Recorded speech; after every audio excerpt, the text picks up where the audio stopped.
வணக்கம் நண்பர்களே, நம்ம ஹேம்சோம்ல இன்னைக்கு நம்ம பார்க்க போறது வஞ்சர மீன் வறுவல். அதுக்கு தேவையான பொருட்கள் பார்த்துடலாம். 1 கிலோ வஞ்சர மீன் நல்லா மஞ்சத்தூள் போட்டு வாஷ் பண்ணி எடுத்து வச்சிருக்கேன். 2 table spoon chilli powder, 1 table spoon pepper powder, 2 table spoon இஞ்சி பூண்டு விழுது, 2 table spoon cornflour, 2 table spoon உப்பு, ஒரு ஹாஃப் லெமன் எடுத்து வச்சிருக்கேன். இது நம்ம ஜூஸ் எடுத்துக்க போறோம். காரமும் உப்பும் வந்து உங்களுக்கு ஏத்தாப்புல போட்டுக்கோங்க. கார்ன்ஃப்ளவர் வந்து ஆப்ஷனல் தான். இது போட்டிங்கன்னா நல்லா கிறிஸ்பியாக இருக்கும். கலர் பவுடரும் நீங்கள் ஆட் பண்ணுறதா இருந்தால் ஆட் பண்ணிக்கலாம். நான் சேர்க்கலை. இப்போ எப்படி ப்ரொசீஜர் பார்த்து நம்ம வச்சுருக்கிற ஐட்டம்ஸ் எல்லாத்தையும் நம்ம மிக்ஸ் பண்ண போகிறோம். சில்லி பவுடர், பெப்பர் பவுடர், இஞ்சி பூண்டு பேஸ்ட், கார்ன்ஃப்ளவர், இதுக்கு தேவையான சால்ட், லெமன் புழிஞ்சு விட்டுக்கலாம். இப்போ இது எல்லாத்தையும் தண்ணி கலந்து நம்ம மிக்ஸ் பண்ணிக்கலாம். அந்த ஃபிஷ் வந்து நம்மளுக்கு கோட் ஆகிற அளவுக்கு நம்ம வந்து பேஸ்ட் ரெடி பண்ணிக்கிறணும். நல்லா மிக்ஸ் பண்ணி விட்டுக்கோங்க. சென்னை நாயர் மெஸ்ஸில் வந்து இது ரொம்ப ஃபேமஸ், இந்த வஞ்சரம் மீன் ஃப்ரை. பாருங்கள், நல்லா இந்த மாதிரி திக் பேஸ்ட் ஆயிடுச்சு. இப்போது நம்ம ஒவ்வொரு ஃபிஷ்ஷாக எடுத்து நம்ம பண்ணியிருக்கிற அந்த பேஸ்ட்டை எடுத்து இப்போ அப்ளை பண்ணிக்க போகிறோம். 2 பக்கமும் நல்லா அப்ளை பண்ணிக்கோங்க. ஒன்ஸ் வந்து நீங்கள் பேஸ்ட் ரெடி பண்ணதுக்கப்புறம் டேஸ்ட் பார்த்துக்கோங்க.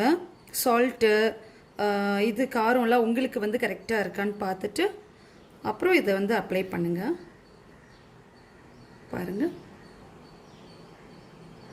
இந்த மாதிரி அப்ளை பண்ணிக்கோங்க. இந்த மாதிரி ஒவ்வொரு ஃபிஷ்ஷாக நம்ம எடுத்து அப்ளை பண்ண போகிறோம்.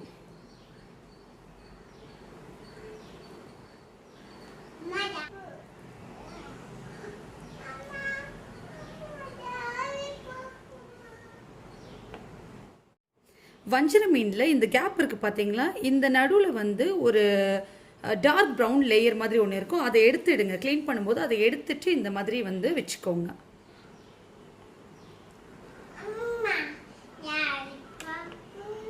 இந்த மாதிரி எல்லாமே அப்ளை பண்ணி இதை வந்து ஒரு 15 நிமிஷம் வந்து நம்ம ஃப்ரீசரில் வச்சு மேரினேட் பண்ண போகிறோம். எப்போவுமே எந்த ஒரு ஃப்ரையை நீங்கள் பேஸ்டெல்லாம் அப்ளை பண்ணதுக்கப்புறம் ஒரு 15 to ஒரு ½ hour வந்து ஃப்ரீசரில் வச்சு நீங்கள் வந்து ஃப்ரை பண்ணி பாருங்கள். ரொம்ப கிறிஸ்பியாக இருக்கும். அதோட டேஸ்ட் வந்து ரொம்ப நல்லாயிருக்கும். இதை இப்போ நம்ம ஃப்ரீஸ் பண்ணிடலாம். இப்போ பாருங்கள், நான் ஃப்ரீசரில் இருந்து எடுத்து வச்சுருக்கேன். பாருங்கள் எவ்வளோ அழகாக மேரினேட் ஆகிடுச்சு. எல்லாமே ஒன்றோட ஒன்று நல்லா கோட் ஆகிருக்கு.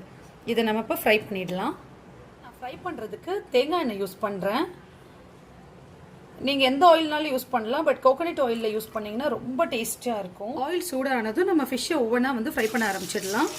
இது வந்து டீப் ஃப்ரை பண்ணுங்கள். நீங்கள் ஷாலோ ஃப்ரை கூட பண்ணலாம், பட் டீப் ஃப்ரை பண்ணிங்கன்னா ரொம்ப டேஸ்ட்டாக இருக்கும். இது நாயர் மெஸ்ஸோடைய ரொம்ப ஸ்பெஷலான டிஷ்ஷு, தேங்காய் எண்ணெய் வஞ்சர மீன் ஃப்ரை. இது கண்டிப்பாக நீங்கள் ட்ரை பண்ணி பாருங்கள். ஓகே, இது ஒரு பக்கம் நல்லா வெந்துருச்சு. பாருங்கள், ஒரு பக்கம் நல்லா வெந்திருக்கு. நம்ம வந்து திருப்பி போடுறோம். எண்ணெய் வந்து நல்லா சூடானதும் போடுங்க. போட்டிருந்த மசாலா எதுவுமே பிரிஞ்சு வராமல் அது மாதிரி ஃப்ரிட்ஜில் வச்சு எடுத்தீங்கன்னா நல்லா வந்து கோட் ஆகிருக்கும். நம்ம மேரினேட் பண்ணது நல்லா கோட் ஆகிருக்கு. பாருங்கள் பாருங்கள், இப்போ நம்மளுக்கு நல்லா வெந்துருச்சு. பாருங்கள் எவ்வளோ அழகாக வஞ்சர மீன் ஃப்ரை வந்து ரெடி ஆயிடுச்சு. இப்போ ரொம்ப டேஸ்டான சென்னை நாயர் மெஸ் தேங்காய் எண்ணெய் வஞ்சர மீன் ஃப்ரை ரெடி ஆயிடுச்சு. இதை நீங்களும் உங்கள் வீட்டில் ட்ரை பண்ணி பாருங்கள். இந்த ரெசிபி உங்களுக்கு பிடிச்சிருந்தா லைக், ஷேர், கமெண்ட் பண்ணுங்கள். என்னோட சேனல் ஹேம்சோமை சப்ஸ்கிரைப் பண்ணுங்கள். நன்றி.